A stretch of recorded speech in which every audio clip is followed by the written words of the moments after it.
Get on. This is crazy. Cool, yeah, let's Hey, get excuse me, I started have a then. question for you. Hello. What's down there? What's that? Don't go down there. That's the way out of the simulation. No, it's just I have a question. it's just an empty part of the room. Hello. It's flicking. Talk to people. Talk to people. What do we do here? So, all right, I'm going to start. So I'm going to start by muting. Stabilize the simulation. Let me just. Okay. Alright. Whoever said So, Alright, let's go. is this an IRL? Hello. So I think now everyone's been muted, so you're just going to hear me. Excellent. I can And- hear myself think. Okay, yeah, 'cause there's a lot of people in here. We are going to have a Q&A, Yeah. as I said. So first of all, go on, Katie, you get started, actually. Well, you're not going to hear very much from me for the most of this presentation. It's mostly going to be coming from David, but I just wanted to say hello. Thank you for coming. And obviously now we can't hear you. You've been muted. So yes, thank you. Please be very generous and liberal with your use of emojis, so we know how you're thinking, how you're feeling as we blabber on. And then when we get to the Q&A, obviously raise your hand. There's a little raise hand button, and we'll see that you've got a question, and then we can unmute you so you can ask your question. But I shall now hand you over to David. Hello, hello. So the title, Do We Live in a Simulation? Yeah, so this is what the presentation is going to be about. A little just who we are. So as mentioned, I'm Dave over here next to this nice robot. Hello. And that's my wife, Katie, over there. And we're VR producers. So we create 360 films. We have a lot of travel stuff. We've made a 360 film that we'll chat about. And we've made some Spanish lessons in VR as well. So that's what we do. And so why in VR? Why are we having this presentation in VR?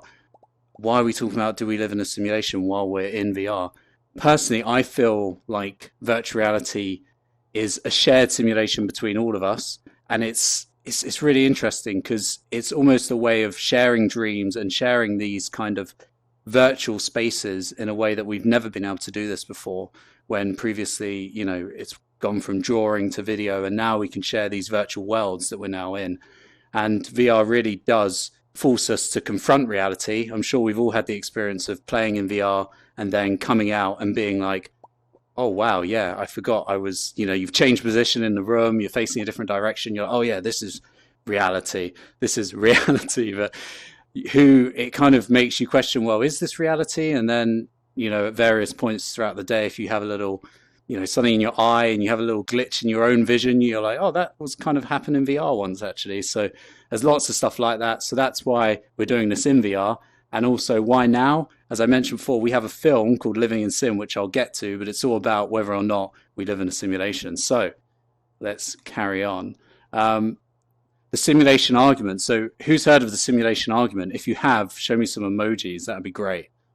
If anyone has heard of that. So yeah, and so lots of you, fantastic. So an Oxford professor, Nick Bostrom, came up with this argument a few years ago, and it goes through a set of logical propositions about these three statements. And the point is that one of these three statements must be true. So the first one is that societies like ours must never desire to create simulations. So that's... Sorry, just hold on one second. Sorry about that. Yeah, so societies must never desire to simulate past civilizations. That's one of the first statements. So it's kind of must be quite a drastic shift if this was to happen, because obviously we do quite like simulating environments currently. So the idea that humans are actually not going to simulate the future is something that I think is, you know, quite difficult. Yeah, I think this is a really interesting point. Whether we'll ever desire, I mean, we're already doing it, right? I mean, we're already kind of doing it. Yeah, so the second statement, societies must never become capable of simulating worlds. This is a more interesting one. So is technology actually going to get to a point where we can simulate a world that's as realistic as the world we know, with conscious beings like ourselves in them, and whether we'll actually be able to create this? Is this technically feasible? Now, obviously, games have improved so much in the last kind of 50 years, 40 years, and now we're in virtual games with almost photorealistic kind of simulations. So to me, that one seems like it could happen, but who knows? Who knows with quantum computing? So if you believe that societies must never desire, or if you believe that societies must never become capable, then that's okay. But if you don't believe either of those statements, you must believe that we are most likely in a simulation. Because the idea is, if we decide in the future to simulate real world situations, past civilizations, then the chances are we're actually living in one now, because the future versions of us would have created lots of simulations, millions of simulations. Why only just one? It would create millions to try out all different scenarios, and therefore the likelihood that we're in base reality, the original reality, is very low. So it's most likely that we're in a simulation. That's the basic simulation argument. It's a little complicated, but we'll take some questions at the end on that.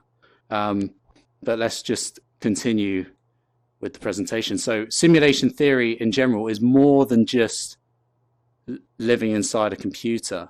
So what this is, can we simulate a world where every neuron in your brain has been simulated? Is that possible to do?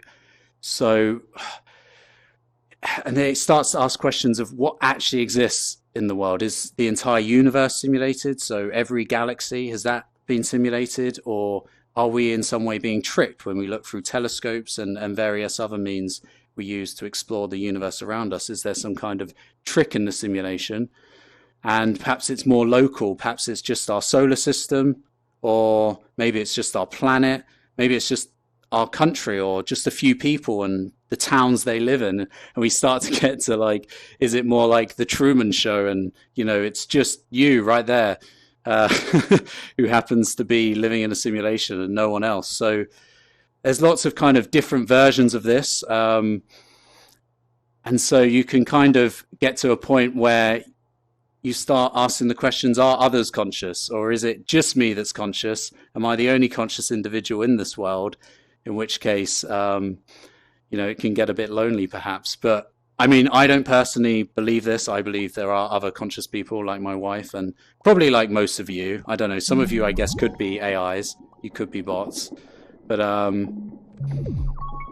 yeah, I think not. I think a lot of you are probably conscious. Do you want to give me an emoji if you're conscious? And if you're not, just, I don't know, give me an angry emoji if you're not conscious. And then maybe that's... So most of you are conscious. Okay. Okay, yeah, that's good. So, cool. So we have some conscious people here. So there's then a question of like, are there different levels of consciousness in the simulation? So the people that are very unaware of technology, or kind of, can you be shunted down levels of consciousness? So, you know, like an Agent Smith character will come in and just kind of put you back to the, you know, 10 years ago when you were back in your boring desk job before VR, and you just kind of have to start this all over again. Who knows? And you can get these questions where you're like, am I conscious even right now? So, yeah, okay. So have we all seen, has anyone watched Rick and Morty, and specifically the episode with the game Roy? So Rick and Morty is a really funny show. I really recommend it. It's got some fantastic technology kind of jokes in it generally. But one of the great games they play is called Roy, which you can see Morty's about to play here, where he wakes up, he puts on the headset here, and it's like a little VR game, and he becomes a boy called Roy. So he starts off about 8 years old in this simulation, and he's just had a nightmare that he was this man here with his grandpa, and he was about to go into a game, and his parents reassure him, don't worry, it was just a nightmare. It was just a nightmare. Don't worry about it. And then he goes about his life. So he lives within this simulation for, I think he makes it to 55 years. Yeah. So he gets to about 60 years old until he actually dies in the simulation. And then he wakes up. It's only been a few minutes in reality, and he's just been living in a game. It's a great little skit, and well worth watching in Rick and Morty. It's very funny. Yeah. So it's kind of like a dream. So are we living in some kind of future immersive video game? I mean, right now, of course, we definitely are. We're in AltspaceVR. No one's arguing that this is reality. Yeah. But imagine if we'd, you know, plugged into AltspaceVR in 20 years' time, and then actually you know, we kind of were stuck in AltspaceVR. We chose to be in AltspaceVR. It is something that, you know, it's a possibility that maybe in 20 years' time, you might choose to live in AltspaceVR because, frankly, it's better than reality, and you can do things that you couldn't possibly do in the real world, like fly around.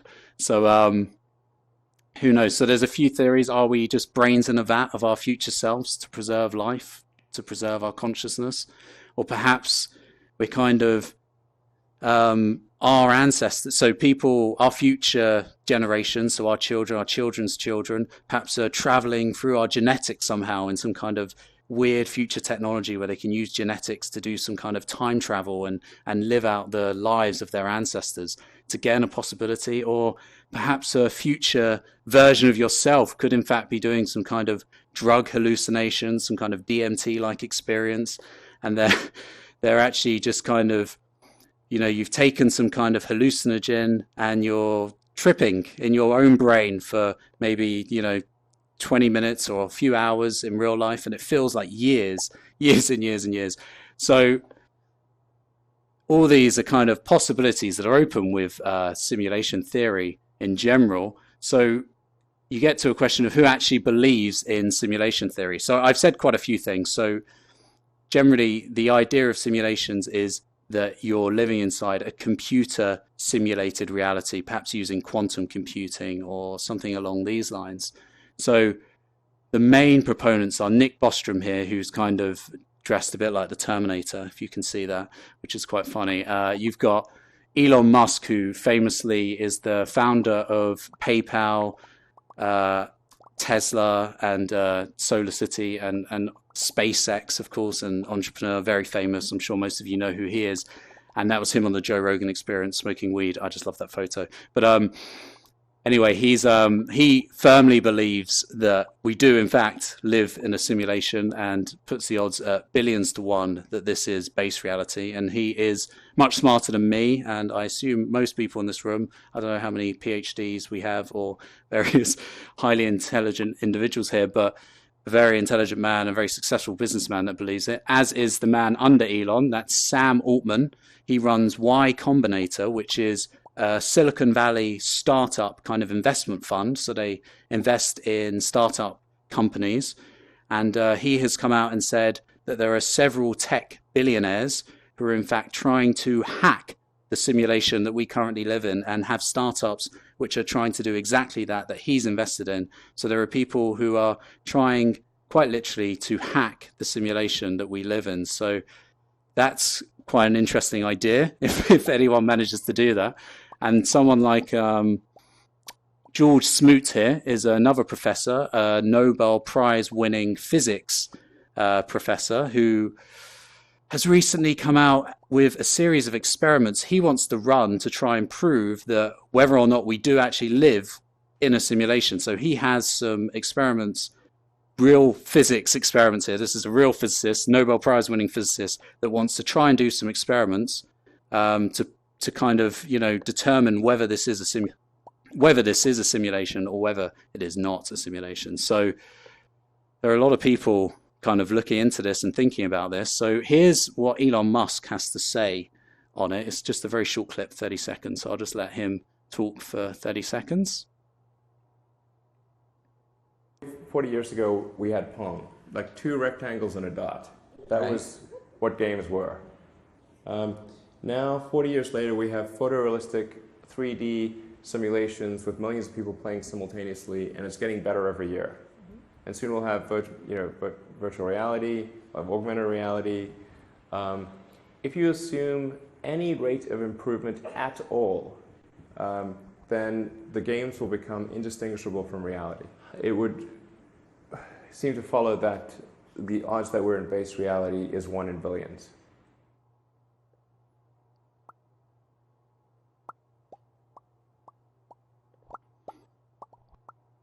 So just let me know if he's finished. I think he's finished for everyone. There's a lot of people. So yeah, so Elon Musk there talking to lots of people about the fact that he believes 1 in billions that this is base reality, that this is the original universe before we created simulations of ancestors or past societies, which, perhaps there are role-playing characters, perhaps we have, as conscious individuals, plugged into this future world, and we are in fact, just playing kind of in a simulated reality, having fun in our lives, and when this life ends, we could wake up in a different life. So that's unclear. Or perhaps we're not proper characters, perhaps we're non-playable characters, and we're just bots kind of going about our lives as an algorithm just running, and with no free will, and this is just kind of, our life is just in this simulation running out, and perhaps there's only a few real characters. Perhaps Elon Musk is one of the real characters, or Tom Cruise, who knows. So let's move on. So I mentioned that this Professor George Smoot was proposing some experiments.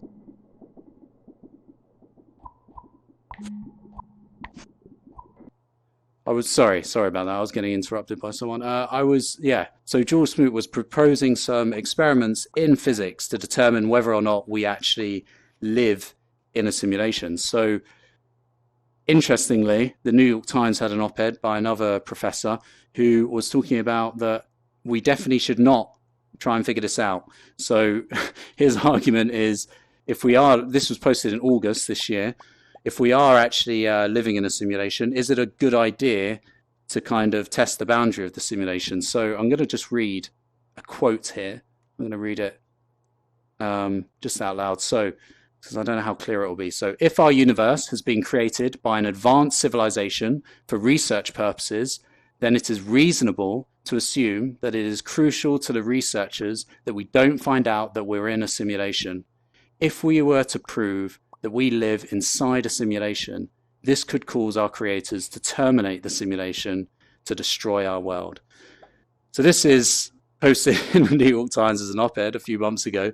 I find it kind of funny in one way, because I don't like to be too scared of determining whether or not we live in a simulation, because otherwise this presentation could accidentally cause the end of the universe as well, which would be a bit of a shame. Although,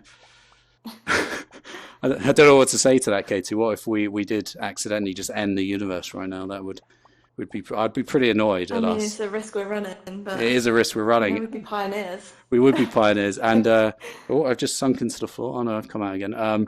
So why are we also worried? Is we've created a film. We made a film. We filmed this in 3D, 360 stereoscopic, about whether or not we are living in Sims. So it's about a particular world in the near future where one of the characters has put on a headset, and he's gone off to live a few days in a simulated world where his physical body will remain in the flat, and his two flatmates will look after him while he's off exploring in this AltspaceVR, 10.0 kind of world where he can do whatever he likes and, have the best time. So while he's kind of off exploring this, you look through his eyes, so through the headset he's wearing, his cameras, so he can move around the flat he's actually in without him knocking into anything, like the Oculus Quest.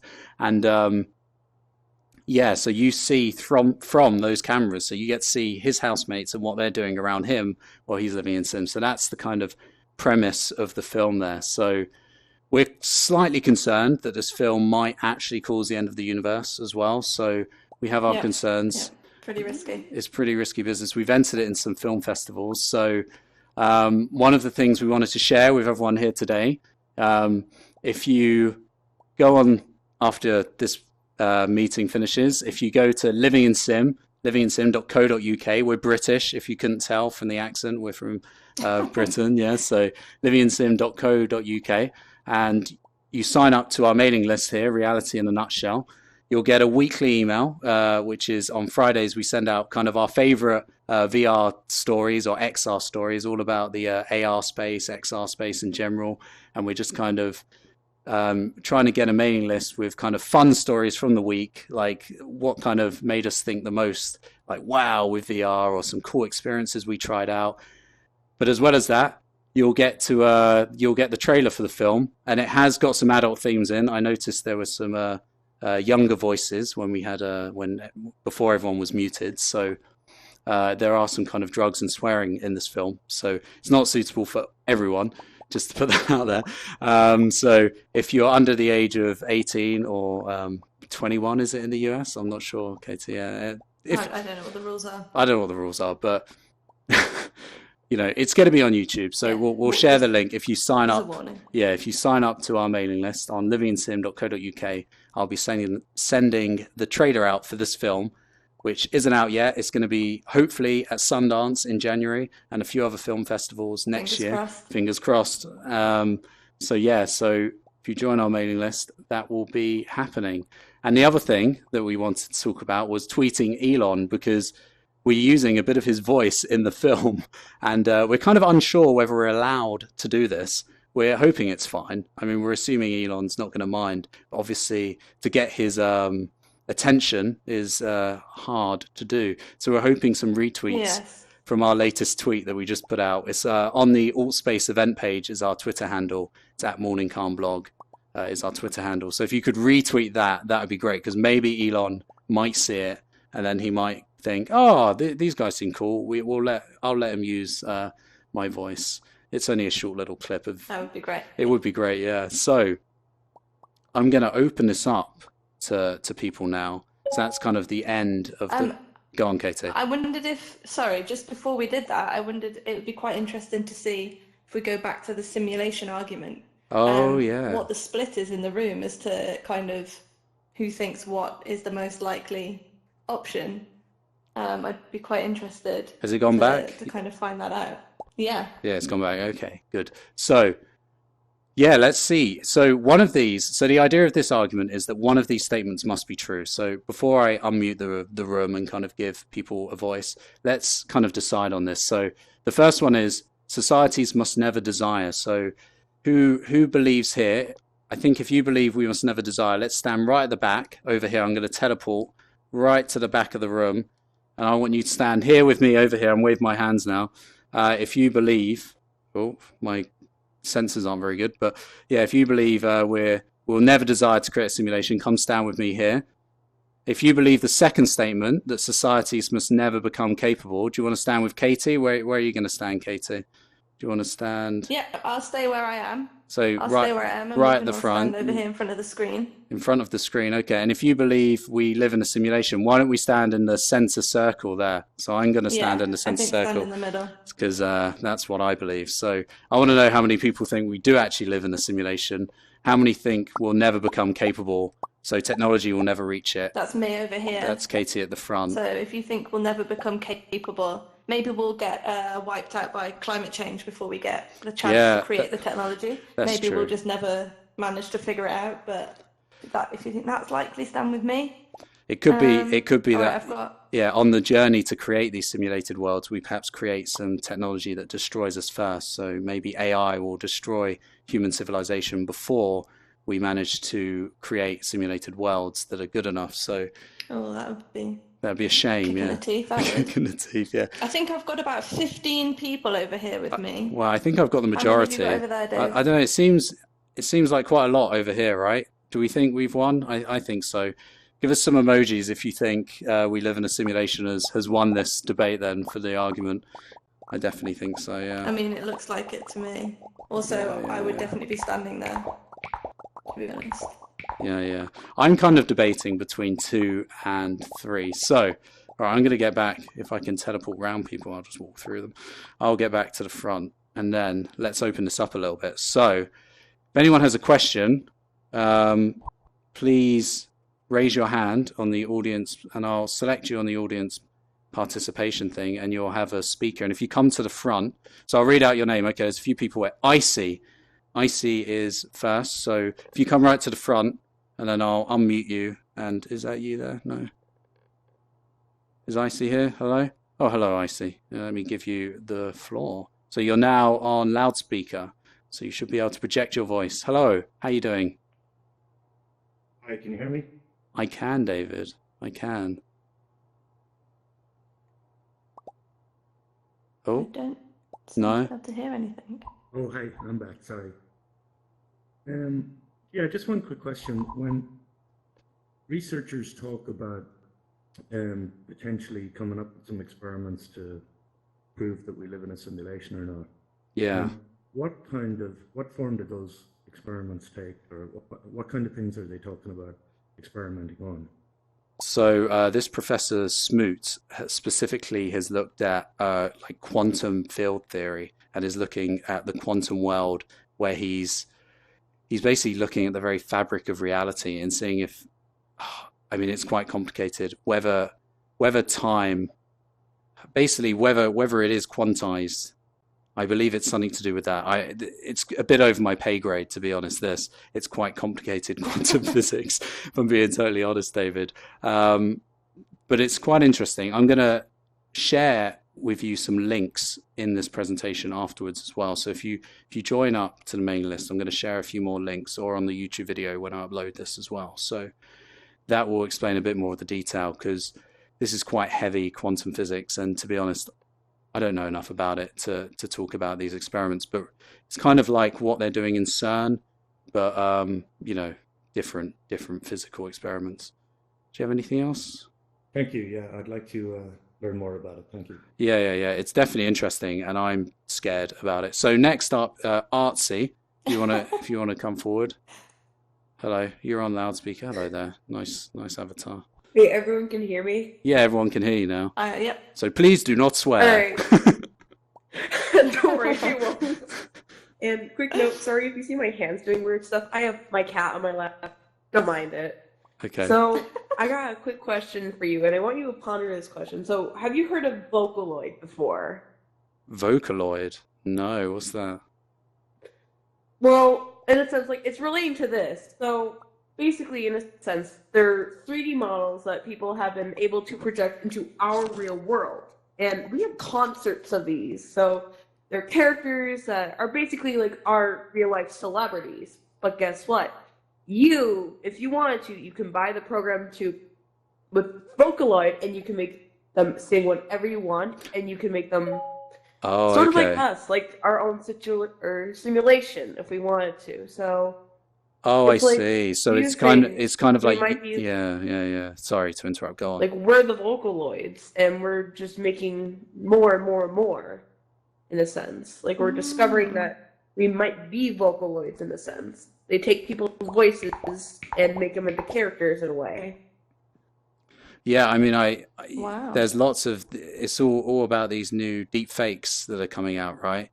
Is similar to that? Yeah. So I don't know who's seen deep fakes here, all the kind of AI machine learning algorithms that are used to kind of simulate people's, famous people normally, like they're saying something outrageous or something they'd never say. So, yeah, it's crazy, right?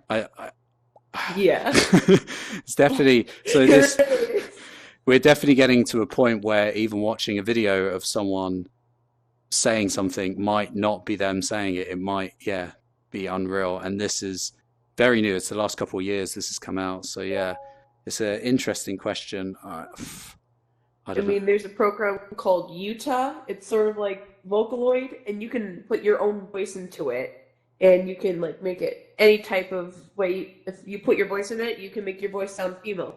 If you put your voice in it, you can make it sound male, and you can do it for anything, and you're gonna be able to make that person say a lot of different things.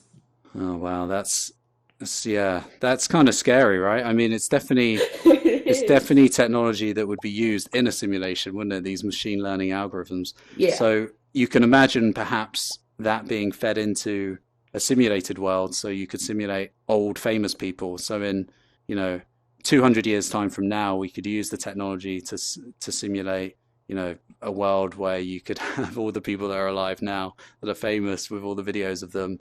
You could have AI versions. I think they've done that though. Yeah, they've done that for a celebrity or something like that, and they brought him back. I mean, they used they used Tupac. Projectors or whatever. There was a hologram of Tupac. Yeah, and I think that's exactly what they're using for their concerts today. Yeah, so we're definitely getting to this kind of. It's all part of this mixed reality world that we're all a part of. Obviously, in VR, we're using this technology, and it's interesting times, which is another reason why I think having this in a VR space to discuss whether we live in a simulation just amuses me generally because we obviously are right Yeah. now. Do you want to? Thank you. Yeah, no worries, no worries. Thanks a lot. Thanks for the question. So, next person is Maxius. Maxius, I don't know if I'm saying that correctly. Hello. Let me give you the speaker. Sorry, it's a little bit, my controller's dying, which isn't good. There you are. You're on a loudspeaker. Well, thanks. Sorry if I'm floating at the moment. That's all right. Just a little bit of problem. Problem But, with gravity, yeah. Yeah. Yeah. It's one thing I kind of wanted to talk about. Some people might have. Some people in this room might have heard of like the very popular anime series called Sword Art Online, Yes. where a whole group of people were trapped inside a simulation. Oh, wow. Now, on the later versions of this, if you go past several seasons, episodes, Sword Art Online 1, 2, or 3, they get into a particular conundrum that I've seen repeated over and over on multiple different programs, computer games, and that is can a simulation gain sentience? Yeah. And when it gains sentience, how would they react? So how would we give them rights for sentient people?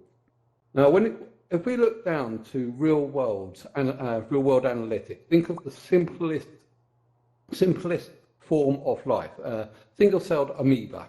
Yeah. All it has got is like a section of programmed responses to stimuli. It wants to eat, it wants to divide, move, eat, divide. Then if we scale that up, then we get like the ants that's got a collective consciousness, intelligence, but we don't consider that as intelligence. Same thing that goes with birds, dogs, and animals of all sizes. They get a raising level of intelligence until that we get to human. Each where from the lowest to the highest. I'm not saying the humans are the highest, by the way. That's up for debate. From the lowest to the highest, there is going to be a point where we say that person or that thing is sentient, and it goes the same with computers and simulation. It will start off with a simple basic program. Do this.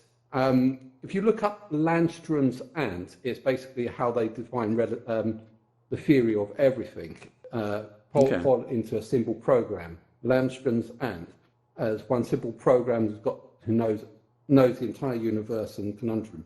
You scale that up, and with technology increasing exponentially as we go along, we will get to such a state that we will be able to create an entire universe with people inside there, with people with the same level of intelligence as us.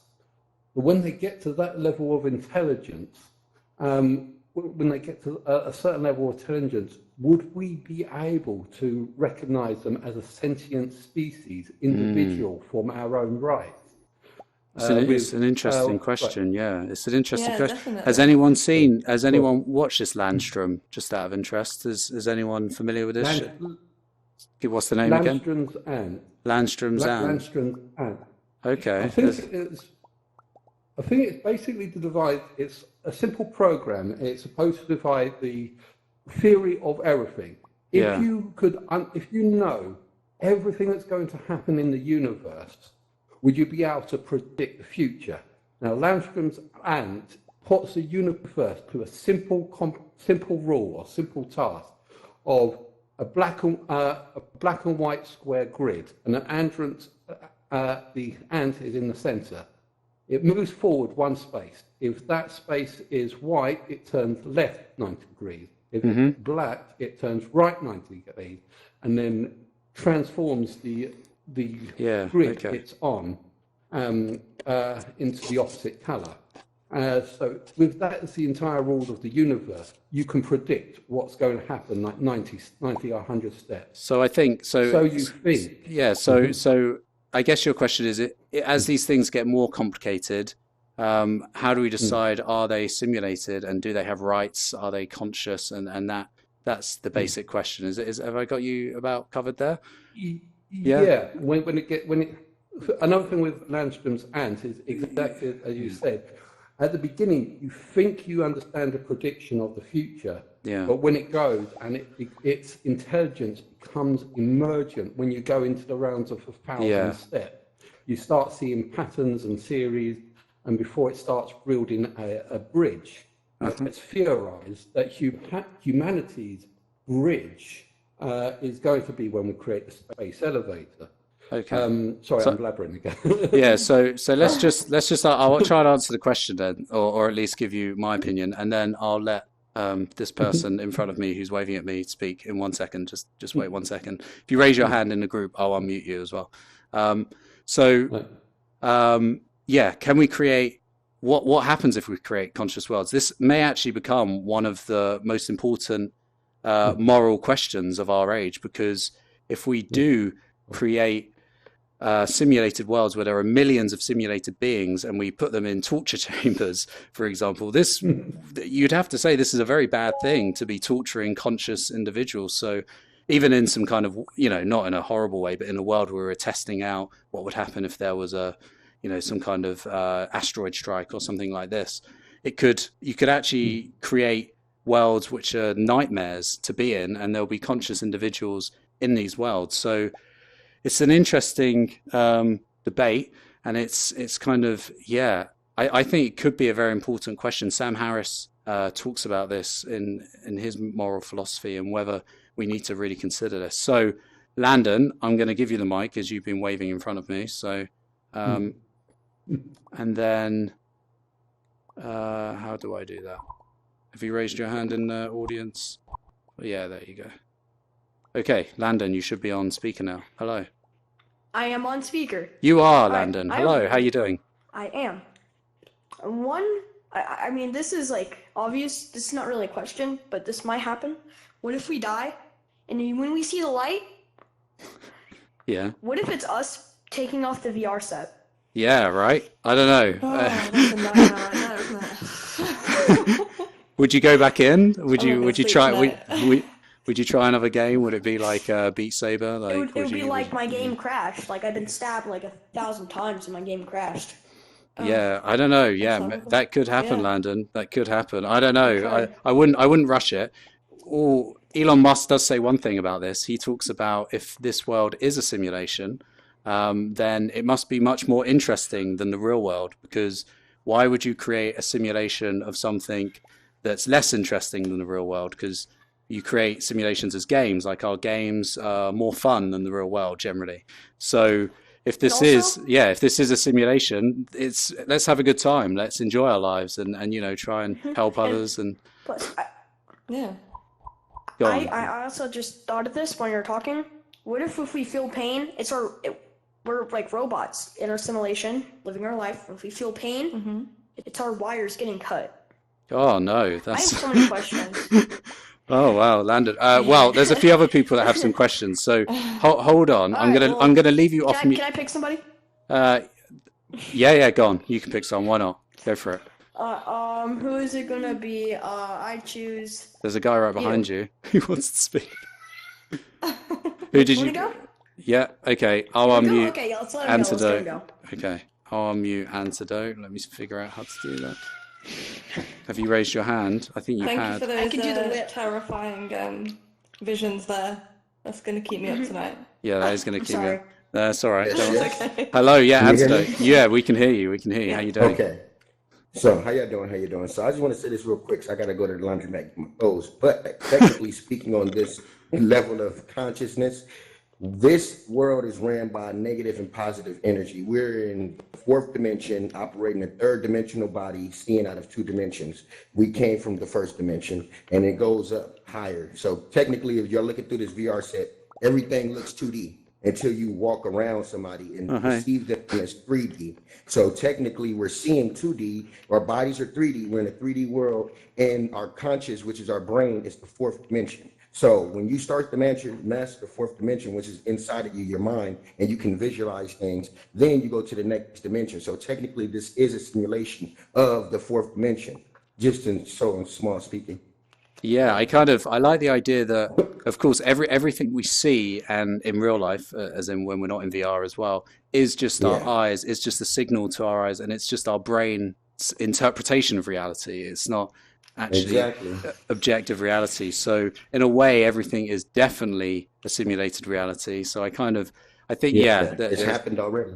yeah, I mean, Because this world is ran on thought. So basically, it takes us about zero point 0.5 seconds to actually recognize our thought. So that's technically speaking that everything we thought of happened already. So everything is in the past that our actions, we're basically acting off of our past or our future.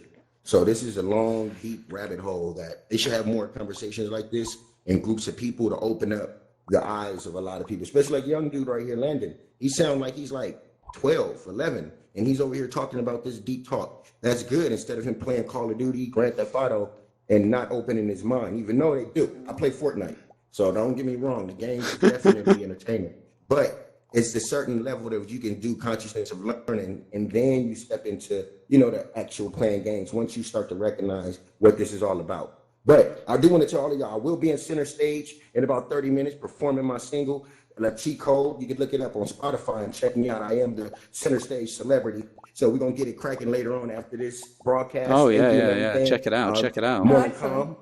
I appreciate you, man, Yeah. for letting me be able to speak. I'm about No to go get worries. these clothes, and I'll see you guys later. I'm going to charge my VR, and we about to turn up a little later after this. All y'all have a great day. God bless y'all. Excellent. Yeah, thanks a Have a lot. great Yeah, time. cheers. Have a great time. All right. Hope your laundry's Appreciate good it. and no one's stolen it, Yeah. so good luck. Yeah. All right. All right, so next we've got McFly on this list of people. So where's McFly? I can't. Marty McFly. Yeah, Marty McFly. Great. Back to Future reference. I can't. Excellent. Do they want to come? Oh, hello, McFly. Let me unmute you then. Oh, if you go back on the audience participation thing, I don't know why that seems to just disappear whenever someone comes to the front. Or maybe it's after a certain period of time. If you raise your hand, I can. Oh, there you go. Yeah, I got you. You're on loudspeaker now, McFly. Hello. Can you hear me? Yeah, we can hear you. Yeah. How you doing? You good? Okay, perfect. Yeah, good. And that is actually Back to the Future reference. Nice. Fantastic. Right. So my question, also with this argument on the wall, is can we simulate consciousness? And for example, if Nintendo, like the dog does not have consciousness, but people are going to in the future be able to simulate consciousness. Or if we even need to simulate consciousness. I think you're breaking up a bit there, McFly. We can't really hear you very clearly, I think. So I heard something about how can you test for consciousness? Was that the premise of the question? Was it something along those Yeah, lines? so can you hear me now? No, we can't really hear you. Maybe if you send me the message, sorry. if you type me a message, I'll read it out in a minute. I'll let you type that and I'll put someone else. Sorry, you're just cutting out on the speaker. All right. Yeah, I'll accept the friend. Thank you. Sorry about that. Okay, so Marty McFly's gone. Leighton, if you come to the front, you've got the mic. There you are. Hello, red shirt, very nice. Can everyone hear me? Yeah, you're on. Nice baseball Yes, cap. How you great. doing? So when people back then were thinking about creating Apple Watches in the future, they created Apple Watch. Now our dream right now as people is for realities that are not real. So if we're dreaming about that and what we've dreamed back then has came true, so if we dream about something now, it might come true later. That's basically what I've been thinking about. So if you dream about something now, it might come true later. No, that's not like now. That's No, go on, mean, say it like, again. Go so on. people back then, their Yeah. dreams were to create watches that you could call people through, Okay, and that came out as something. cool. So then, sorry, I don't know how to say it. If we keep working for reality, it might not. No, I don't know. So if we want, so are you saying because we wanted to create Apple Watches, it became true. So if we want to create simulated worlds, you think we'll be able to do it? Is that what you're saying? Yeah. Yeah. Well, I that's think that's a very optimistic way to look at things, and I think there's no reason to believe we couldn't if we put enough time and effort. I say we, not me personally, but people put enough time and effort into developing and creating it, then it stands to reason. Imagine 100 years ago someone thinking they could make a phone call with a watch. I mean, that's a ridiculous concept 100 years ago, and now we've got it. So yeah, I think what you say makes sense. It's possible. It could be put. So the idea that of the simulation argument is that if you think that is possible, which I do as well, then the chances are a future society already did it, and we're kind of the simulated beings living out our lives in that, in their simulation. So that's the idea. Because if we decide to create one, Leighton, do you think we'll create one, or will we create like a million and do loads of different things with each different one? Maybe. I don't know. Yeah, who knows? I don't know either. I'm just this is the simulation argument where if you can create one, you'll create millions. That was a good question. Thanks a lot for that. Appreciate it. Oh, and McFly, I've just got the question in from McFly. So, do we need to simulate consciousness, and how will we do it if we need to? Whew. So the idea of the simulation argument is we definitely do need to create consciousness. 100%. That is fundamental to the simulation argument. So how will we do it? Well, one idea is can you replace every neuron? Can you simulate every neuron in a human brain? Because if you can start to build simulations, maybe if we start scanning our brains with really intricate scanning technology, we may be able to kind of input this into a computer simulation and kind of run the brain, and it can perhaps create output like a human brain. And that might be some of the first kind of experiments we start to do in the next few years, where we put people in scanners and try and replicate their brain virtually, and then they'll have a virtual version. So would that be conscious? Just to play devil's advocate, yeah, exactly. I would want to know, does our consciousness reside within our neurons? Would recreating a brain recreate consciousness? I mean, it's a good question. Not being funny, but we don't know what consciousness is. So it is. So yeah, first we need to figure that out before we recreate it, I would imagine. I agree. I 100% agree. Yeah, we're 100% in agreement there. Consciousness is the hardest problem at the moment for science to solve, and we really are nowhere near knowing. There's lots of different hypotheses, and lots of people are publishing on it, which basically means we don't know. We don't know the answer, and who knows? Who knows? So next up, we've got. So there's lots of people. Okay, Luna Wolf. Does Luna Wolf want to come forward? I'm trying to get through everyone. We should have time. Luna Wolf, hello. Oh, similar outfit to the last one. Red and red baseball cap as well. How you doing? You're on loudspeaker. Hello. Okay. Sorry, first of all, my accent. I'm not natively English or American. My question is, if we look at the series Westworld, where they created androids or robots, and after a certain time, there was episodes, the protagonist created something like a consciousness. So,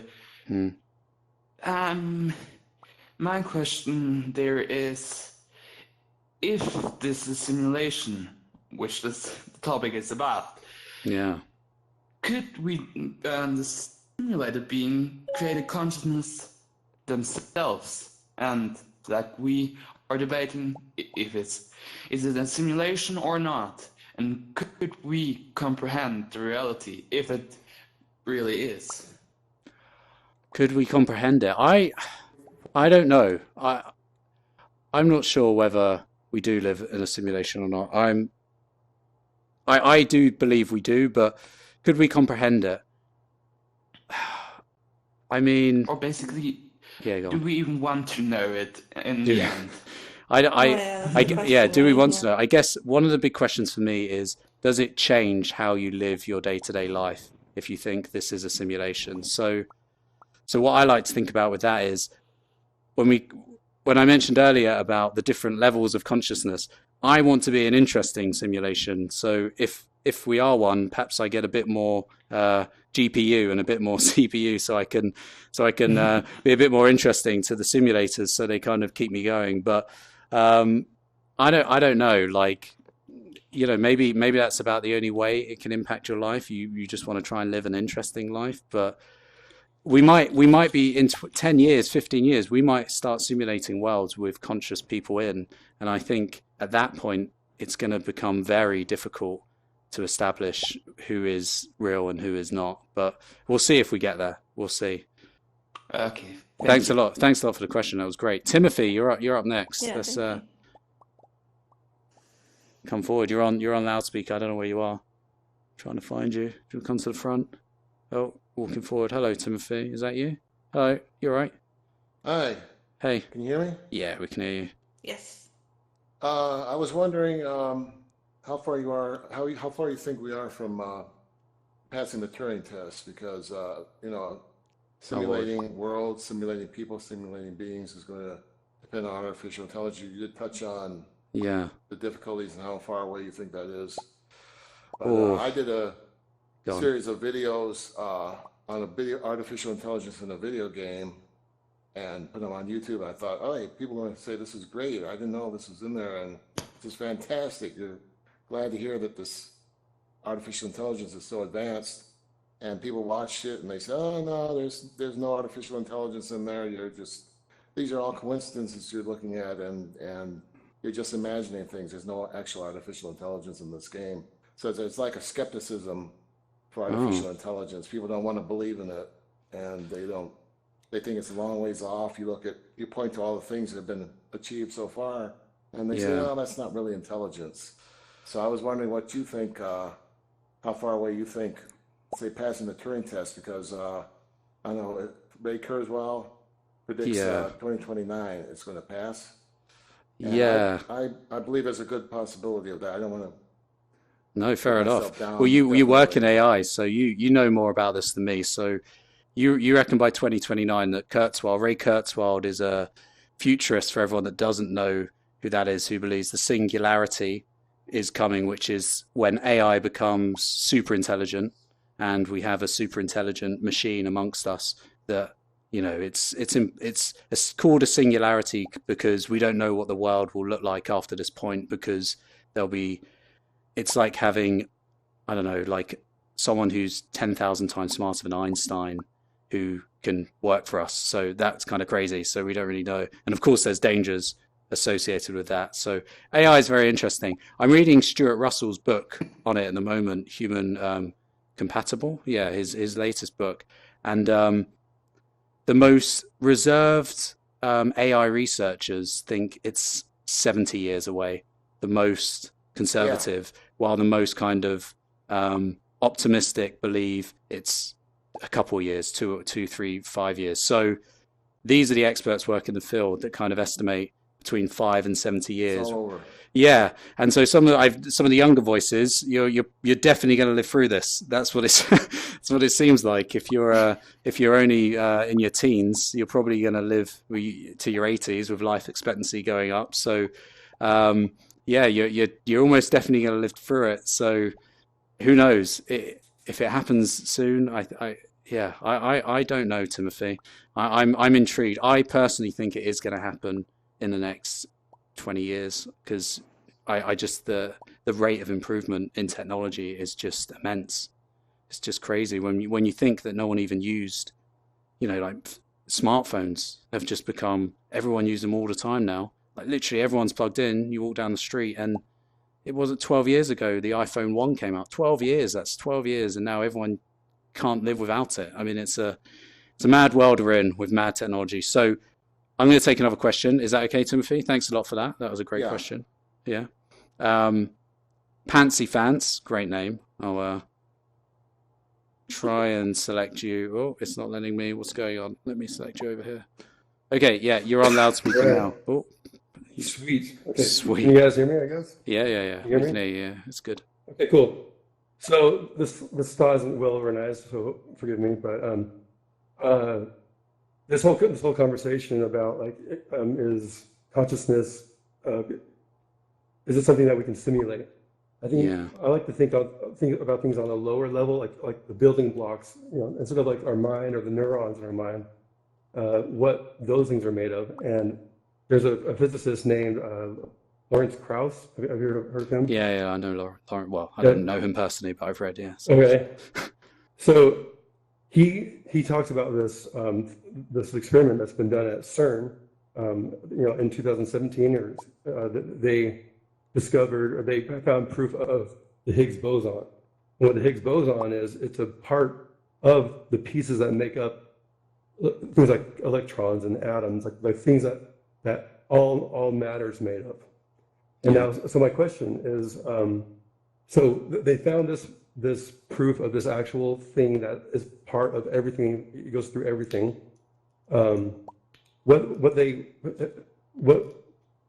What he says is, so this world is this whole universe is a superconductor, and it's so cold, and so superconductors, when the temperature drops low enough,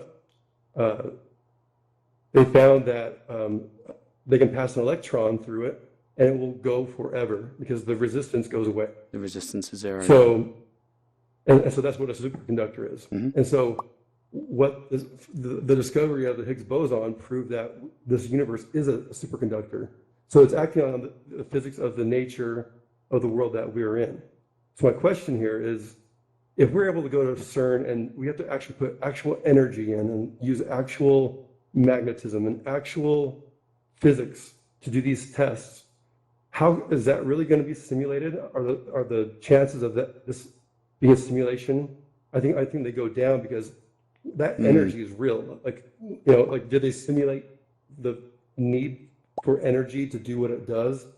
And anyways, so the superconductor, what it does is it curves magnetism, and this is the reason why atoms have shape and why electrons have shape, is because of this curvature of the magnetism that pushes the world and curves it around itself, which makes matter. Okay. So these are actual physical things that we can test, and they've proven. And so, how do you explain the ability to test actual physical things that need actual energy? Well, yeah, I mean, it's a good question, but how do I explain it? I mean, in games, in games, when you have a, what am I thinking of? Say, like Batman VR, great game. I'll mention a VR game. Like when you use the scanner and you scan things and you pick up data from that world, that's obviously not real data. That is just simulated data. So I get what you're saying. Just to be clear, it's very difficult to say whether or not we definitely live in a simulation, but I don't know. I'm not sure the answer to that one, I'm afraid. But I would say you can. I think my gut reaction is to say that so much of physics is theoretical, and so much of the kind of physics you're talking about is, while there are tests being done and things being observed, it's still very much guesswork to an extent, and not necessarily. Well, yeah, fair enough. Things are being observed for sure, but how tangible is it? And therefore, like David said, could it be simulated kind of data?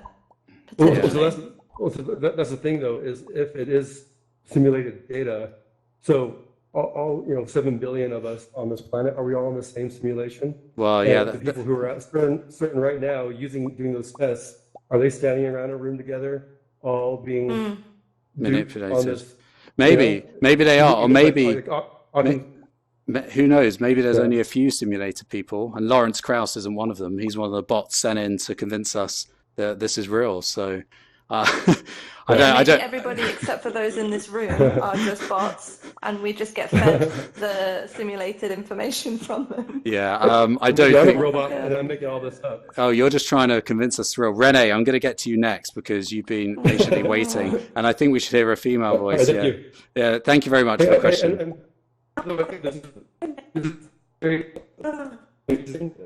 This is my second day in this thing, and this is really cool what you're doing here. So I'm really glad to be a part of this. So thanks. Thanks, man. Cheers. Renee, sorry, you're on now. Thank you. There you go. Hello, how you doing? I've been waiting so patiently. Okay, so my question is this: I actually was in on something called The Gathering, which is one of the people from Evolve VR. They did a whole thing for multi-faith or non-faith kind of thing. And one of the questions one of the things that came up during this was what your belief was, whether it be you had no belief in God or a belief in God or this or that. And one of the things that came up is, I think it's considered an Eastern philosophy, that we are all part of a simulation, okay? And now I'm an atheist, so I was in that one little corner, but I spoke with somebody who really, he's here too, but believes this, that we're all part of a simulation. And my question and this has actually been bugging me for 2 weeks now until this happened, which is pretty fortuitous. If this was true, if we are all part of a simulation, how does it work in as far as when you go to sleep, or if you have to have an operation and you're put to sleep? You mean when your consciousness is switched off, kind of thing? Yeah.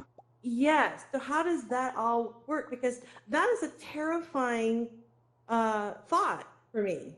And as far as, we're all part of a simulation, going to sleep or being unconscious, that is a very terrifying thought in as far as that philosophy. Do you guys have any thoughts on this or comments? Wow. Well, we could have our brains fully simulated, so, our brains will still exist and we'll just not be conscious. Or perhaps we do just kind of, disappear for a little period, and come back as a... And that's terrifying. That is quite scary, yeah. God, yeah. That is really terrifying. Yeah, well, I think you've terrified. Oh, That sounds like a very... Wolfie Plays VR, I think, maybe has something to say on this. You've all right. Do you want... Oh, no, maybe not.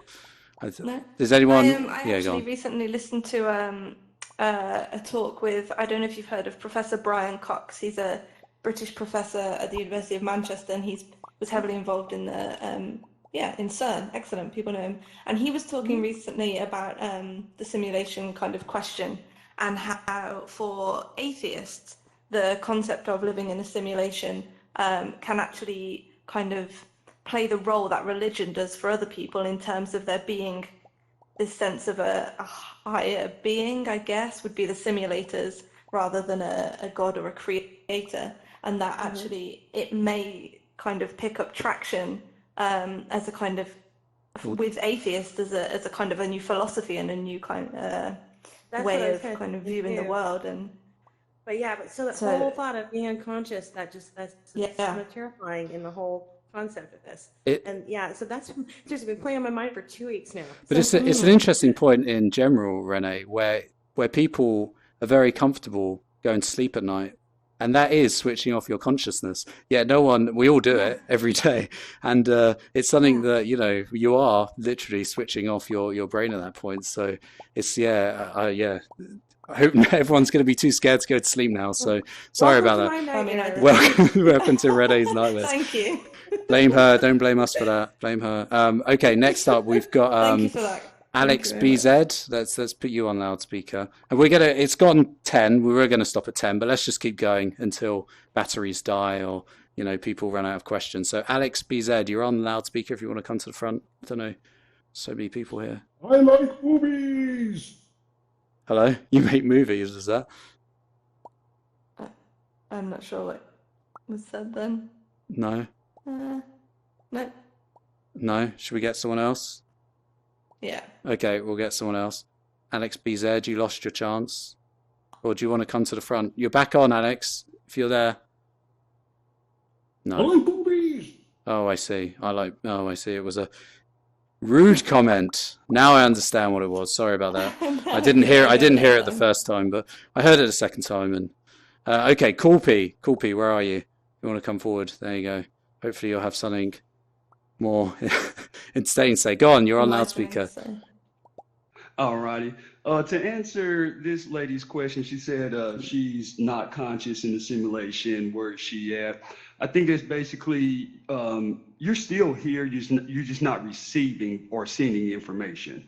on a certain level. You're sending it subconsciously, but not consciously. So that's about receiving and transmission, transmitting and receiving information, and everything is information. But the name of the show is, Do We Live in a Simulation?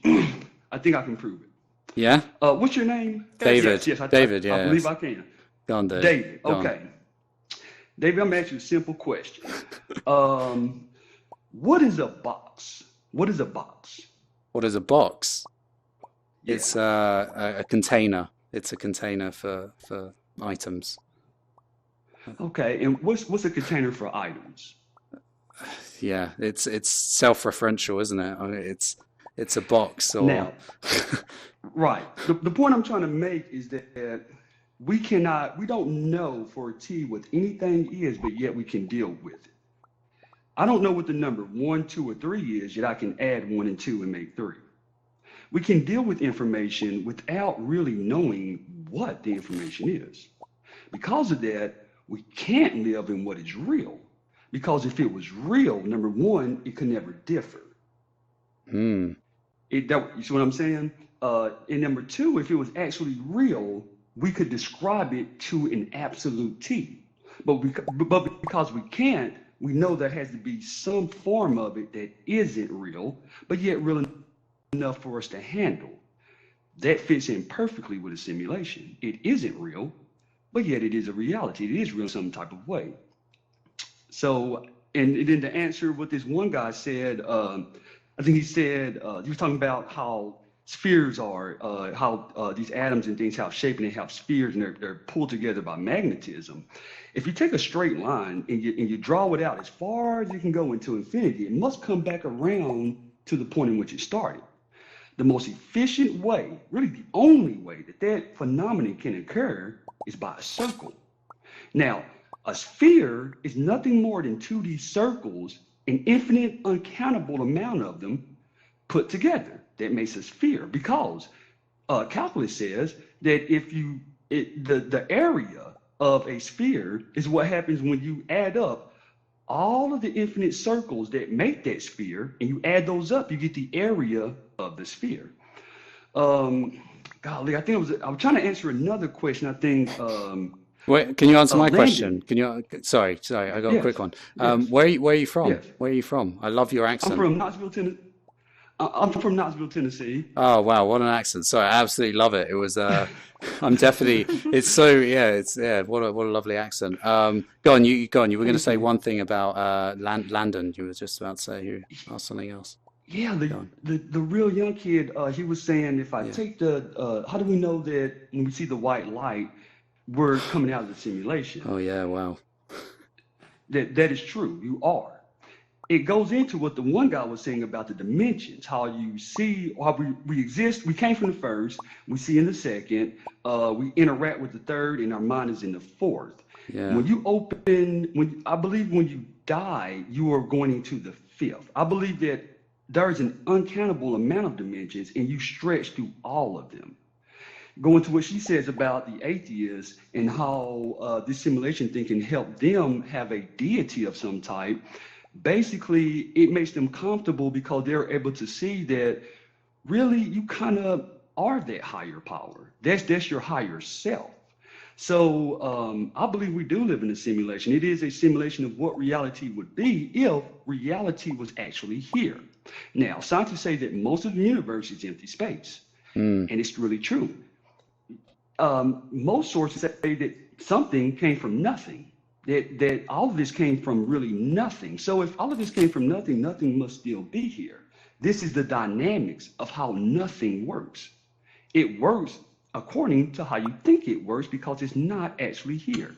But it is here in a sense. It's kind of a paradox, a quagmire, but it is one that is actually stable in the way that it is.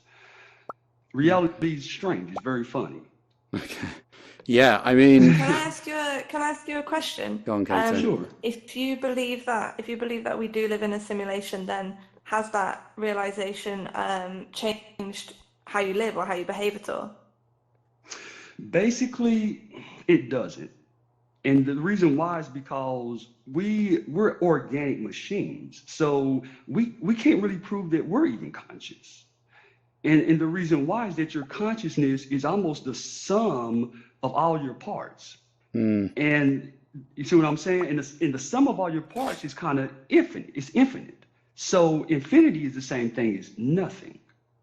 So really, you don't have a consciousness. You are just a machine, and it works perfectly like that. You're so complex that you're able to conceive of what a consciousness is, but you really don't have one. You just really, your programming and who you are is so complicated that this is all interplay. This is all, it seems like to be all interplay. So, you hear people saying, I had the confidence to do this, and I was able to do it because I believed in it. Well, it's like, believe you can jump off a cliff and live. It's like, no, it's probably not going to happen. Believe you can jump off a building and fly. It's not going to happen.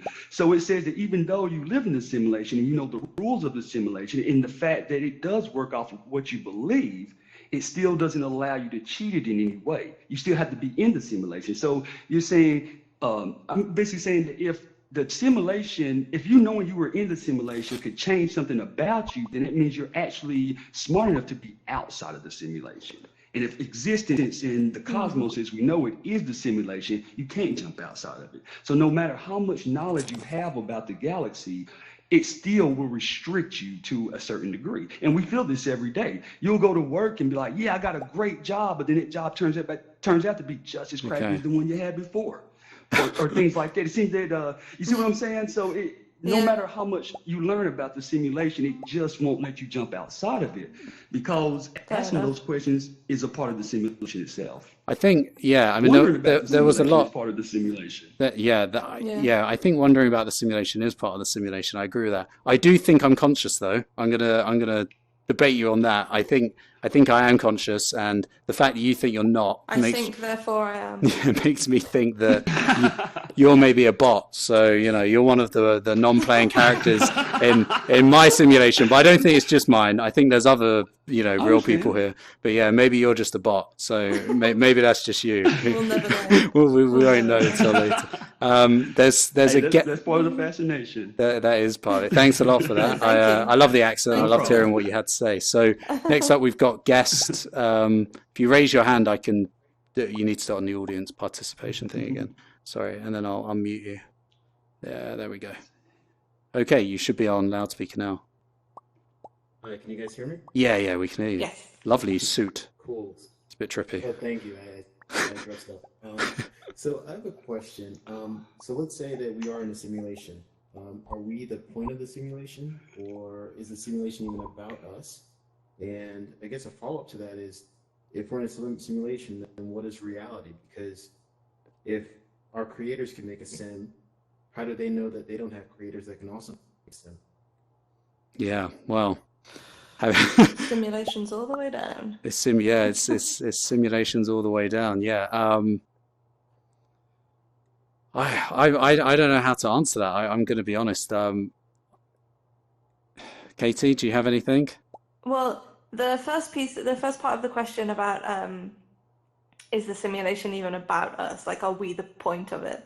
I think is an interesting one, because if we think of the simulation as being an algorithm trying to solve a problem, then it's not necessarily anything to do with us. We might just be moving parts needed in order for the algorithm to play itself out. I don't know if you've seen the episode of Black Mirror that's about about a dating app where two people go on a date and they're trying to figure out if they're compatible, and what you think I don't want to spoil it if anyone hasn't seen it, but basically that kind of talks about the same question, like how. Yeah. So the idea. If you build a simulation, what is its purpose? Yeah.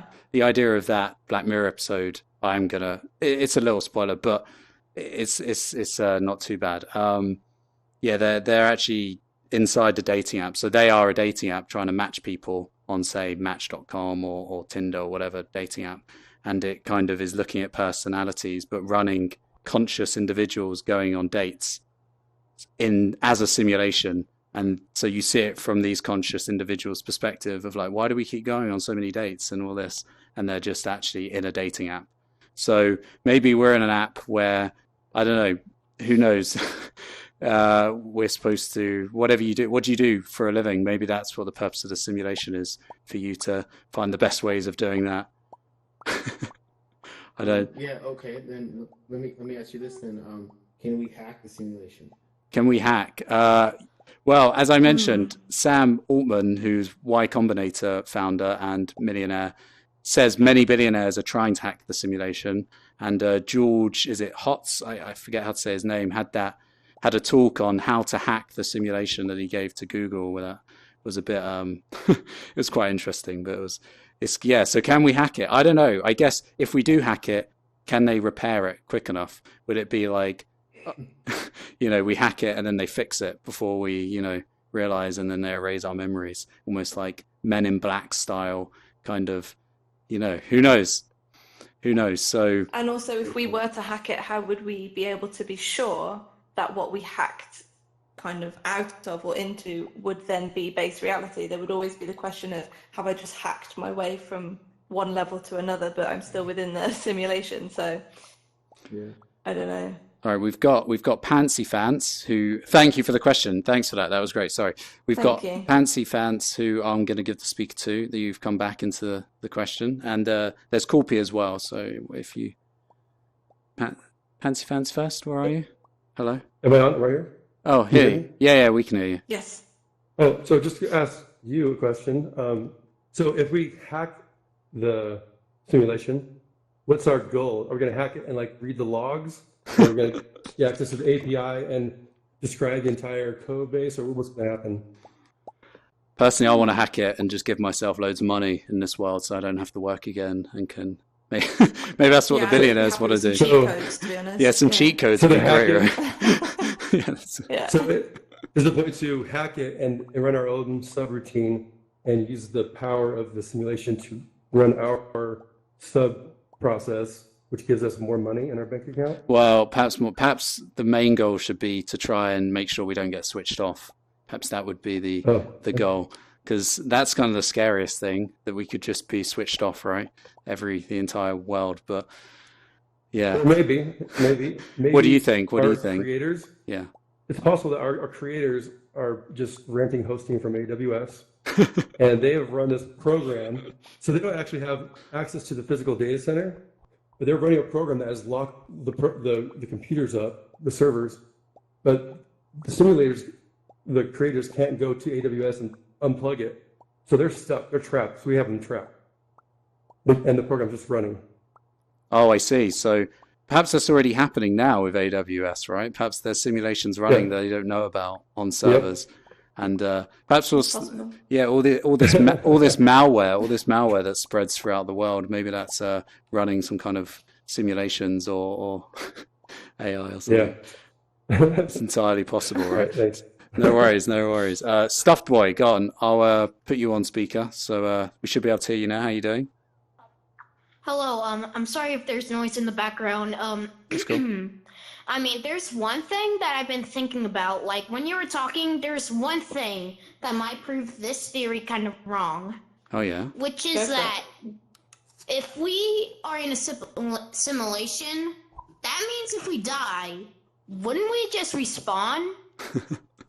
Yeah, I guess it depends on the simulation, right? Maybe it's question. Some games you start at the beginning, don't you? I don't know. Yeah, it's like we all started I at the reached a checkpoint beginning. a few weeks ago, so I'll just respawn back there. That's weird. Yeah, but still, what if life is just like the different, all of you in this room, we all have different lives, right?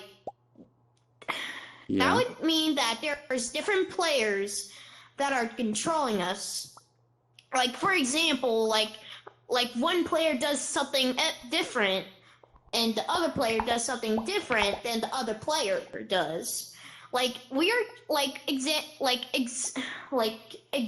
example, what if we're controlled to do the actions we do?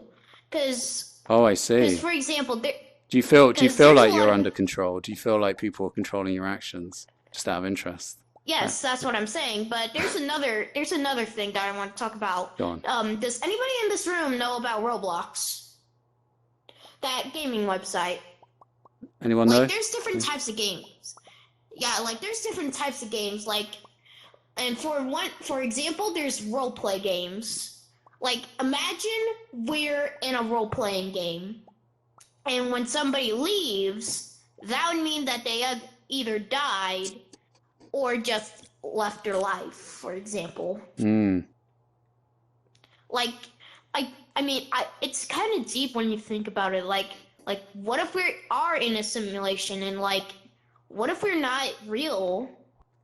It's kind of hard when you think about it, but for now, I think, yeah, it's like, it's hard to imagine that our life is a simulation, but one day when we learn the truth, we all have to agree on it somehow.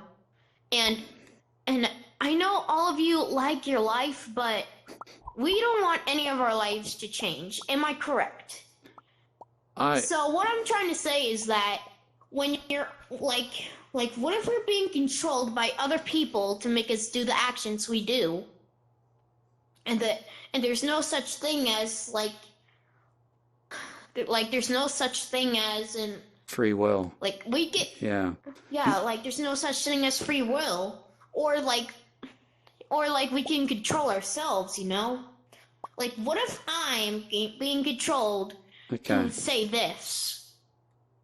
I don't know. Well, make I might control you and turn you off from speaking, which is entirely possible, right? So That's a scary thought, though. It is a scary thought. It is a that we scary would thought, be yeah. And like we all want to avatars be of some of ourselves, the- right? So we Yeah. aren't. So like, there's also not going to be another such thing as like being ourselves, you know? Because if we're being controlled, the person that's controlling us, like when I see a lot of gamers on YouTube do, they would choose like their choices or routes to like in the game. So we wouldn't have freedom or choose the way we want to do. Like if we want to choose no or reject something, we wouldn't be able to do that because the player controlling us would either make us say yes or no. That's true. That's true. I mean, I think the whole question of free will definitely is a huge part of the simulation question. Because obviously, if we are in a simulation, then I mean, we probably don't have free will. But it is a very interesting question. Yeah, but there's another thing that like, imagine our brains as a gaming system, you know, or we're in, like, we control people in games, right? What if, like, people in games, like, the ones that we play, are probably in a different life, you know? Like, yeah, you don't know what happens when you turn your PlayStation You don't know what happens. off. I will say one thing right now, though. My headset has gone completely black. I'm on a Rift CV1, and I can't now see anything. I can only see what my computer is showing because my monitor's on, so I can see when I move my headset. So I'm going to have to end this because my simulation has literally broken, which is kind of funny. But so thank you everyone for joining. I was going to turn off mute all so we could all kind of have a chat, but as I said, I now can't see what I'm doing. So thanks a lot for joining. Your creator knew. Yeah, I could sign out and sign back in, but I can still hear you. Yeah. Hello. Yeah, you can still hear me. Yeah, that's crazy. Yeah. Anyway, go on. Say something. Go on. That happened to me too. I went to the back of the room and took a selfie of everyone, and I went black, and I got kicked out. Oh, okay. Well, I don't know. Okay. Well, who knows? The simulation is broken. We've crashed the servers. They don't want us. We're getting too close to the truth. We're getting too close to the truth. So we're gonna turn it off, I think. Yeah. So if you're interested in these kind of questions, we've got our newsletter, which is over there. But we're going to be sharing with you, as I said, a trailer for our film, which is really all about this. So yeah, it's fun. It's definitely fun. It's really fun. I just can't see anything now, so I'm feeling really odd because I'm How do we I'm in a get the VR world. trailer? But I'm not. If you sign up for the newsletter, then we'll send it to you. Livingin.sim.co.uk, and then it's Okay. you just need an email address there. And I've just come back on. Browser. I've just come back on. Hello. Sorry, that's really weird. Welcome back. Yeah, it's been about 5 minutes. Yeah. Okay. What do you think? Should we carry on? Should we carry on for? Yeah, we'll carry on for another 5. Yeah, there's someone who wants to be there. Stuffed boy, gone.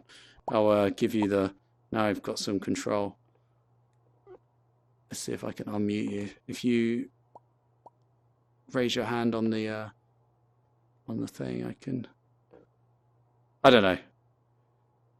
You're not raising your hand. Oh yeah, there you go. Hello. How you doing? Hello, again. Oh, it's you again. Oh, we've heard from you. We don't need to hear more from you. So go on. There's this guest here we've not heard from. So let's I'm gonna friends? Wait, morning. Friends? Friends, yeah, definitely friends. Yeah, let me do that. Now I can see. Yeah, okay, nice. I'll accept your friend request, and I'll liven up guest 8118. Long numbers. Hello, you're on loudspeaker now. Guest 811-58636. You are definitely a bot, sir, or madam. Me? Is that me? Oh, yeah, that's you. Hello. It was more on the young lady. Sorry for the noise. The wife's on another rift over there. Quest. Renee was on about the sleep thing. Oh yeah. I don't know if everyone can remember that. Yeah. But what happens if terrifying but what happens if when you're asleep, you're actually awake, or you're actually someone else? Times relative to the thing. Wow, it is weird, isn't it? Sometimes I've had dreams where I'm like living a completely different life. Someone else. Yeah, it is very weird. And then you wake up and you're like, or you're a version of yourself where you're it's impossible because you're like younger and you're doing something you never did, and it's like, what? How have I done this? Anyway, yeah, go on. What's the next question? Sorry, just a quickie. This is my first time in one of the conferences. Are you guys doing this again? Because this is brilliant, and I missed half the show. Oh, cool. We're going to be putting it up on YouTube, so you can watch the first half, which was the basic presentation. We are going to do more of these on different topics. So we've done one before on like making 360 films, because we make like 360 films every week. So if you're interested in doing that, then check that one out on YouTube. But maybe not. But yeah, we're going to do another one in January about a different topic. So I'm not going to reveal the topic today, but it's different. It's different to this, completely different actually. But it's going to be about virtual reality and topics like this. Would you like another one about this topic? Is that? I would. I love this subject. I think it's completely fascinating. And this guy over here, Corpy, who made the speech earlier, I thought he was bang on everything. I think he was so close. I do think that we're probably in the 11th dimension and actually sent back into the lower dimensions. But hey, that's just my little thing on that. But I thought you summed up a lot of it quite good. I don't know why I've grown. Yeah, well, you're flying. You're in the air. You're like floating. Gravity has failed in your simulation. But as I said, I think you're a bot, and the fact that you like Coolpy, who also I thought was a bot, has kind of confirmed that for me. So the bots are sticking together, aren't you? I got confused with the number thing, but I'll try and work out how I add my name and stuff. But thank you. I'm only being silly. Thank you for the question. Yeah, thanks for the question. And yeah, maybe we will do another one on this, because we've got a film coming out, and it's not. I wanted it to be ready for general release. The problem is, if you enter film festivals, you can't release it on the internet because they won't let you enter. So unfortunately, I can't show people yet. So obviously, if we do well in the festivals, wish us luck. I'll eventually be releasing it, so you'll see it in a year or so when the festival kind of season is over. So, yeah, but yeah, I think that's probably good. Does anyone have anything burning to say? If you've got something burning to say, run right to the front, and I'll give you. Oh, there's 2 people. Okay. Oh, okay. Go on, no, let's form a queue. Go on. Oh God, there's so many more people with stuff to say. Okay, we'll go. So I'm going to unmute one at a time. So I'll go with Coolpy. I'm going to unmute you again. If you raise your hand, you've done it. Okay. You're on loudspeaker now. All right. I love your accent. I'll try to make it as fast as possible. I want to answer 3 questions. Oh, yeah. One guy said, what do you do can you hack the computer? Yes, you can. You do it every day. You take in raw information, you process that information, you handle it. That's how you do things, is by using the programming language or the raw information of the system. So that's how you act within the system, is hacking it. I want to answer the question about, I think one kid said, respawn. Do you respawn? Yes. Energy cannot be destroyed. It can only be transferred. So your consciousness will be transferred. You cannot totally destroy it. So yes, you will respawn. I think the third question was the question of free will. Free will's tricky because everything that you do, there is external stimuli that is pressuring you to do that. We're all here because somebody watched The Matrix, and The Matrix was made because of the Wachowski brothers. So yeah, you don't have 100% free will because you're constantly taking in that information and that programming language stimuli that allows you to make the decisions that you make. So it's a kind of, I don't want to go too deep into it, but I think free will, you don't have a 100% free will. That's all I want to say. Oh, that was great. No, thanks, Corpy. So, so go on, you, Maxus. I'll let you back into the conversation.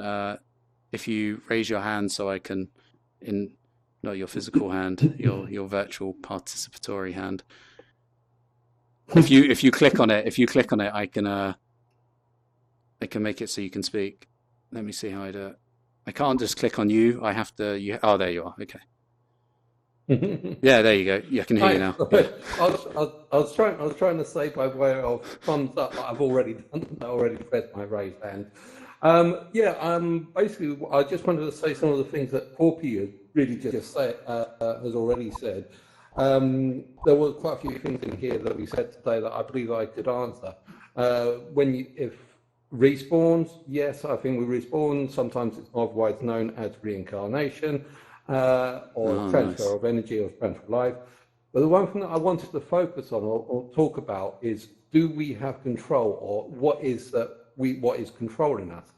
And I believe that we are all controlled by two strings, like a puppet. And these two strings are a string of belief and the string of desire. Most people see like the angel of good and evil hovering over each shoulder, but these are not an angel and the devil. It is belief and desire. Every choice you make, everything you do, every action that you make is dictated by one or the other. Let's just say, for instance, you want to go to the toilet. You desire to relieve yourself. You believe you need to do it in the toilet. You do not believe that you need to do it on your boss's desk.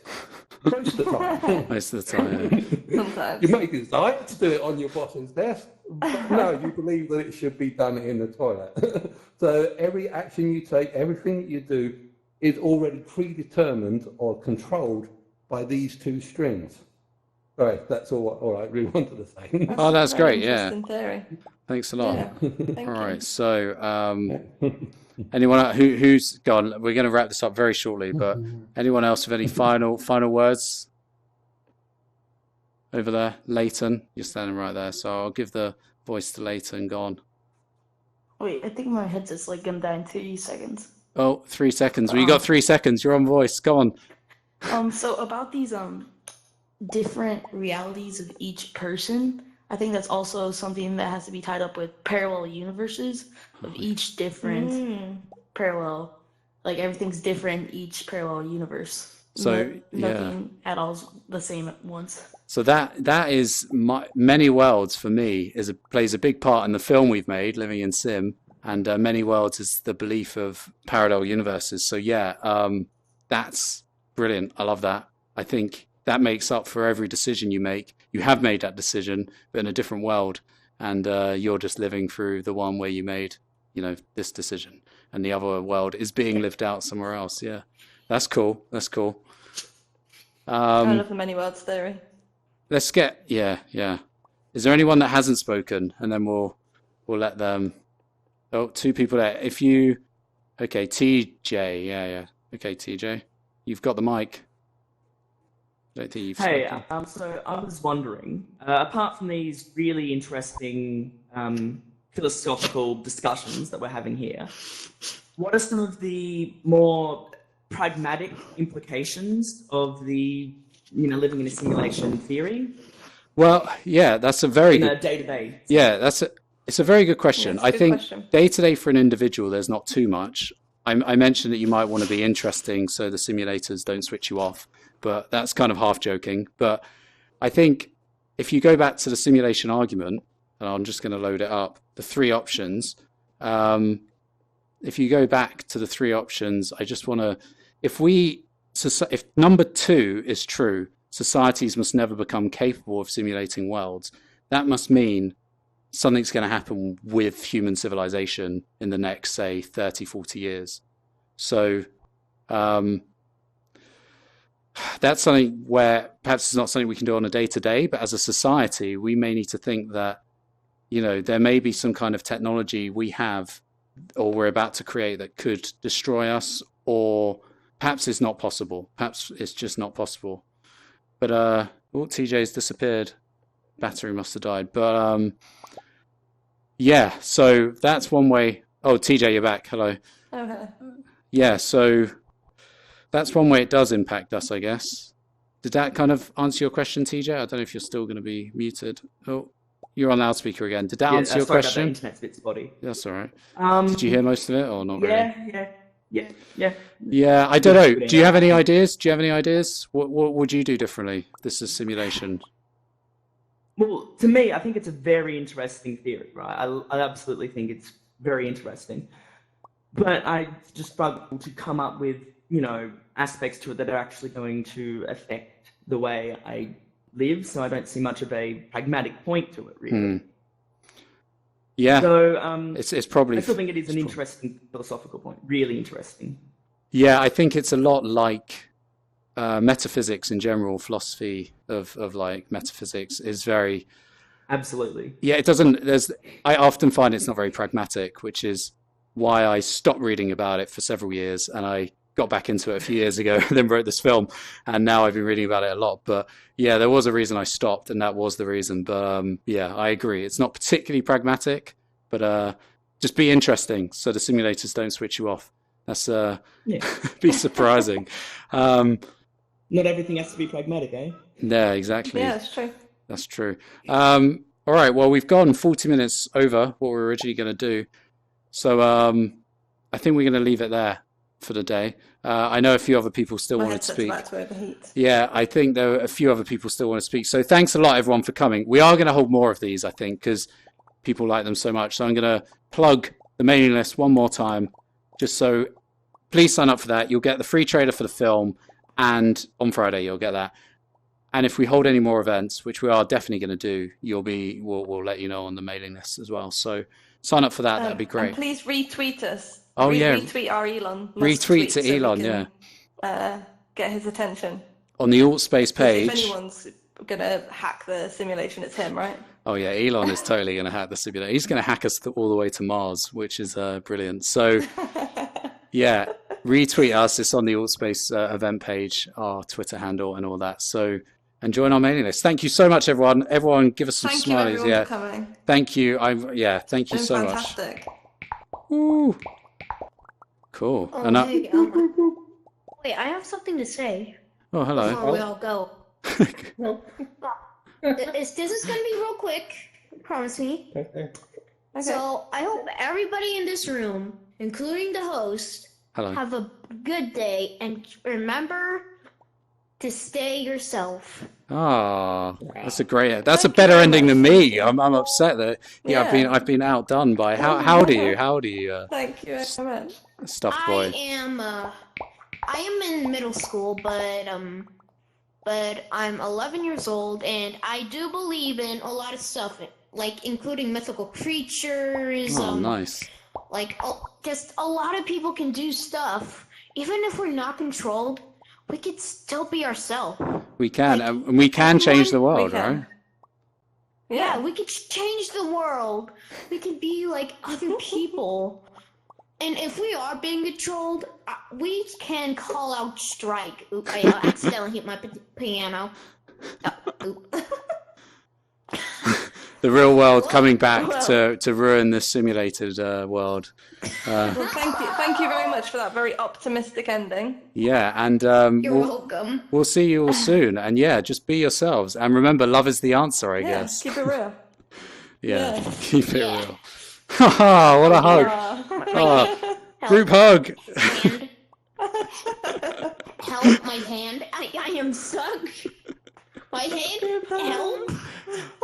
Okay, guys, it's been great. Thank you so much. And I'm going to toggle off mute all. So now everyone should have a voice, apparently, if you come off mute. And so, yeah, everyone can just say goodbye. And okay. Thank you. Thank you.